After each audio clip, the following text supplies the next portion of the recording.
What's up guys, it's Phone Finds episode 96, and I'm once again delivering on the promise of me saying I would not upload very often because, well, my time just keeps on shrinking, but hey, that's nothing I haven't expected. But as usual, let's get on with the show, and we'll start off with the most boring find. I don't remember what this is. This is a Samsung flip phone of some sort. I'll take off the back to show you guys the model number because this does not have a battery or did not come with one. I actually have a phone very similar to this, except normally it's a Verizon phone, but the other one, where there's clearly just tape put over this, it says Affinity Wireless, but on this one, it just says nothing. However, this phone does work, and it does the same thing as the other one, where it just shows a flower instead of the Verizon boot screen, and is just completely unbranded. Let me actually take the back off right now. See if I can do it on camera. I struggle with these so bad. Oh my goodness. Sorry about that. Anyway, this is the model number. It is the U365, so yeah, no interesting name or anything. Not nearly an interesting phone at all. It's just boring, generic. Although what is interesting is just I still haven't found the real version. I've just found this strange unbranded one. Next up is a Samsung Gusto. I have several of these. Basically mint condition. It's pretty much spotless, and this one actually has a battery and works fine. There's not much for me to say about it. Although I don't remember them making these sounds, although this might just have a different theme on it. No games, unfortunately. That's the only important thing to me with these Verizon dumb phones, especially the really cheap Samsung ones. Like, this thing was made in 2010, because are those not the Android icons? Anyway, yeah, not a whole lot to say about this. I do like the smooth animations, though. I haven't found a Gusto in a long time, but yeah, nothing too crazy special. The time is right on that, though. It is that late. Next up, we got a Kyocera Marble. This is the second one of these I have, I believe. It might be the third, probably the second. Can't keep track. This thing does work, but the battery life in it is terrible, and I've tried powering on camera, and it just immediately died, and sure, the way I charge it is complicated because I don't have the actual cable for it. It's something I'm not even actually doing. It's something my brother does, so don't feel like it, but yes, just take my word for it. It works fine, except for right around this part of the screen, there's a huge cluster of orange dead pixels. No idea why it does that. It's very strange. But yeah, just like every other Marble made, this thing is extremely slow. Don't know how that's possible. We got 3 of these. These are TMobile Zests, or I think they're made by ZTE. The interesting thing about these is while they're extremely basic looking, they are, no means to downplay it, these are apparently exclusive to the UK. Don't know why they're here, but all 3 of these had SIM cards that said T-Mobile UK, and now the information I can find about these, all about UK stuff, and I can actually prove that with, one of them has it, yes. As you can see, all of them work fine. I think it's this one. Uh-oh. Those 2 have the same wallpaper, so I don't want to show anything. That would be bad. Okay, no, it's not that one. To make sure, I deleted everything off it except something proving where they came from. You can see, yes, welcome to T-Mobile. Don't forget, on your talk plan, when you top up £10 per month, not dollars, you get 100 free UK minutes to use next month. Wow! Even better, top up £5 more and you'll get free UK internet too. Visit a free mobile site to find out more. Only reason I kept that, just to prove that these are not American phones. I haven't popped my SIM card in any of these, but they're extremely basic. I've been told these are running on a MediaTek platform, so they're probably something that compares to an Alcatel bar phone. It kind of does remind me of an Alcatel bar phone, low-key, with its cheapness. I believe these were $20 when they were new. So hey, respect. These were made in 2012 too, I believe. No games on any of them, unfortunately. I don't know if it's possible to put games on them easily. However, I know there's a spot for them. Let's see. I'll find it, I swear. Organizer? Was that not just where I was? Come on. It's here somewhere. Yes. There's a spot for games. Well, there actually is one built-in game. It's called Copter. I can't tell if it's a Flappy Bird clone or a Scrambler clone, but playing it with these number pad, it sucks. So yeah, not much to say about that. Pretty cool devices, mostly just because of the fact I don't understand why they're here. This is a Sanyo, oh geez, I can't remember. I think it's an SCP8400. As you might be able to tell, it can't tell when you actually flip open the screen, so you have to tell it by pressing a button. But other than that, it works fine. Not in the best condition. There's dents all over this phone. Oh, and just to be clear, all of these have came from Target. These just two different targets, both of my local targets, but yeah, none of the other finds have came from anywhere else. These are all target finds. Yeah, I thought I had one of these phones already, but I didn't. I just have a very similar one. Yep, pretty much like what you'd expect for a Sanyo phone of the time when they were about to be taken over by Kyocera, I think. Does it tell me which one this is? Phone info, hopefully it doesn't display a, Yep, that displays a phone number, so I'm not going to show that. So this is what I want. Oh, I was right, the SCP8400, 8400. Had a brain fart there, sorry. I don't know if you guys would care about this, but interesting. Yeah, not much else to say about this. It's cool, I suppose. I do like the icons on the Sanyo phones, and I like their UI, but since it's CDMA, I really can't take advantage of it, unfortunately. And to prove that still can't tell when you shut it, shows the Sprint logo there, and its screen is still on, so yeah, you can see it through here, so yeah, needs a little bit of help. This is a really cool phone, actually. This is the Samsung M400, and I'm not sure how many of them will be watching my channel. I've never watched the show, so I can't speak on it, but fans of the series Better Call Saul may recognize this phone because it was actually featured on the show. Not this one exactly, because this one's blue and honestly cooler looking. I think in the show they only featured a gray one, but yes, vintage cell phone, I dare say. Works totally fine too. Oh, you can see the screen refreshing. Nice, interesting joystick. I'm playing game. It actually comes with some games, but playing games with that is kind of terrible. Hate to say it. This phone is I think it's as old as I am. Might be older. I'm not sure. Might even be from 2004, which is just a year younger than me, but still. Pretty freaking old for a I was about to call it a smartphone. What am I thinking? It's 1 in the morning. I'm tired. I just want to get this video out because I hate making you guys wait, but you know, that's just the downside of being in college, I guess. But again, nothing I didn't expect. I really like these animations. It's just, they're so cool. Like, Samsung phones were always so quirky and interesting. And I mean, they aren't anymore, but they're dumb phones. I mean, the old ones especially, they really knew how to make them interesting. Samsung dumb phones are my favorite, by far. Where is the place to play games? What the heck? I'm lost here. Would it be in downloads? Oh, here we go, games. Yeah, so what's cool about this is this has a monkey ball game that another one of my Samsung phones of this age has and was successfully dumped, so I'm happy about that. Let's try Space Invaders, just to show how you'd think this joystick is really nice to play games on, but I'll just prove it wrong. Not the fastest phone either.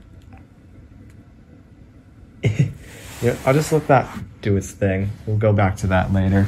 This is another interesting phone. We've got another Sanyo. This, I actually remember, it's the SCP8400. Now, the reason this phone is interesting is, for one, it's older than I am. It was released in January 2003. The UI on it is awesome, and also, this was the first phone in America to be released with a camera built in, which is really cool.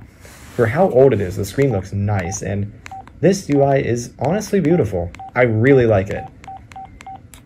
Lots of interesting images. I don't know if I've cleared everything off of this, so I'm a little scared to press anything. Let's try downloads. It gets real basic once you're off the main screen though. Any games? No games. Let's get out of there, press back. I don't think there's anything much else in this thing besides, like, there was personal information which I deleted, but other than that, phone's pretty much empty now. Let's go with the main thing about this phone, the camera. Let me get to it, if I remember how to. I think we go to pictures, which I remember deleting. Camera. It's on high quality mode right now, and oh my goodness, look at that. Wow. Let's take a picture of another phone. Take the picture. Oh yeah, I think you have to press this button. What was that sound? I do not get that sound at all. Now let that do its thing. Oh, this is done. Here's Space Invaders. Try and play it for like a few seconds and I'll just make you guys understand why playing a game, oh, that's the first thing. That confuses me. You have to press menu and then select. That is extremely annoying. Like, you can't move in time to avoid the ammo from the enemy ships. So yeah, and it's just the demo, unfortunately, so it buzzes every time you die. And yeah, by. Sorry about that. So yeah, two very interesting phones. I would think this thing has an actual wallpaper though. It's probably not showing because it's roaming, which will be forever since Sprint is dead.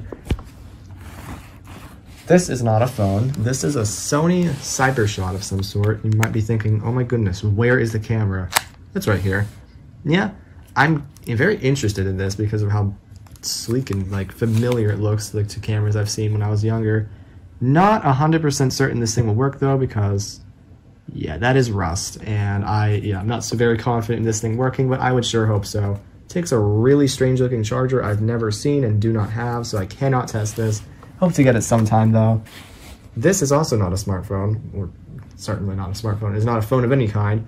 This is a Samsung Yep, which was basically their MP3 players to compete with the iPod. To be exact, is the YP. That's a. I almost thought this said 53. That is clearly S3. I'm very tired.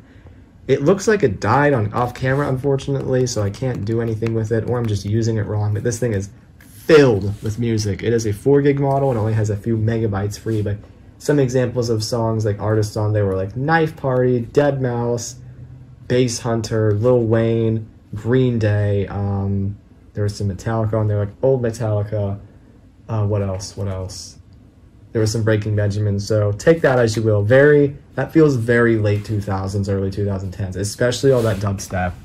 All right, smartphones. That's probably what most of my subscribers are here for. So now don't dislike my videos for all that dumb phone stuff. Sorry about that.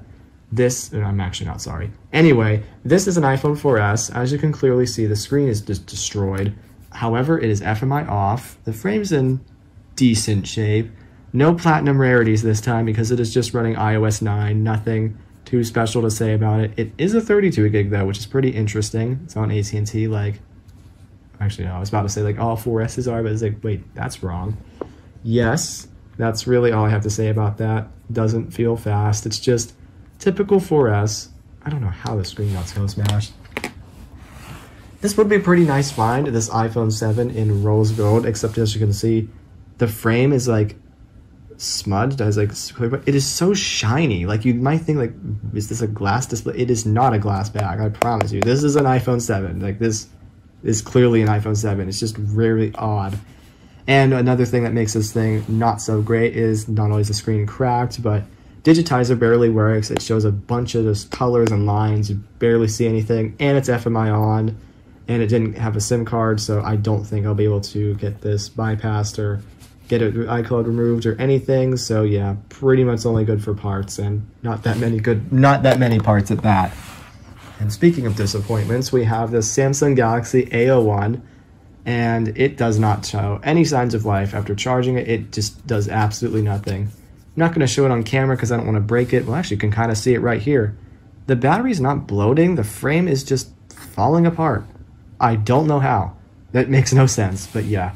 Shows absolutely no signs of life, so I cannot do anything with it, unfortunately. What does show some signs of life, though, is the Samsung Galaxy J7V. Yes, as you can see, it clearly works fine. This had to be Google Lock bypassed with a computer. I'll get that off of there. Yeah, that's found this at Target. I was almost second guessing myself, like, did I find this at AT&T? But no, I definitely found this at Target.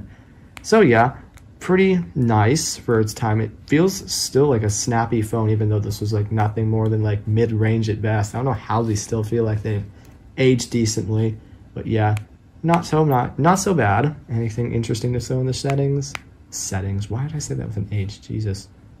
Yes, there is no phone number. That is good. It's on Android 8, I think. Might be not. No, it's got to be Android 8. This thing is not that new. But yeah, that's really all about to say about that one. Next up, we have this HTC One M8. I think this is this is not the only one I have on Android. I think I only have one other. This one's in pretty good shape compared to my other one, because I think the other Android M8 I have is in terrible condition. That's based on what my catalog says. This one's definitely not perfect though. Well, you really can't see it on the camera. It looks better than it does on camera than in person. But yeah, there's all kinds of spots on the back of the phone, like in paint chips. I don't see how that's possible. But yeah, I would say like the HTC UI, like I didn't really miss it. Like I used to think like, wow, it was so cool when I briefly made an HTC like low-end phone when I was like 13 for like a week. just because I was bored, but this is not that nice. I mean, this has Nova over top of it, so it's much better, but I don't know, something that, like, it just doesn't look great. And the default keyboard, oh my god, it's terrible. Like, it's not spaced out well, and it's very hard to type on. So sometimes, like, stuff like that, I can kind of see how HTC fell from their empire. They got too overconfident. But these are cool to have, though, and I'm glad to have one that's actually on Android, because I'm not too particularly fond of Windows Phone. I'm not. But yeah, interesting. And our best find would have to be a Samsung Galaxy A10. This is actually a dual SIM model. This one is not from the US. I think this is the Latin American model, where it has 2 SIM card slots and is fully unlocked. I think is pretty neat. Yeah, this phone is basically mint. Or I should actually say it is mint, because I haven't found a scratch on it. Maybe some brief ones on the back, but yeah, this phone looks totally fine.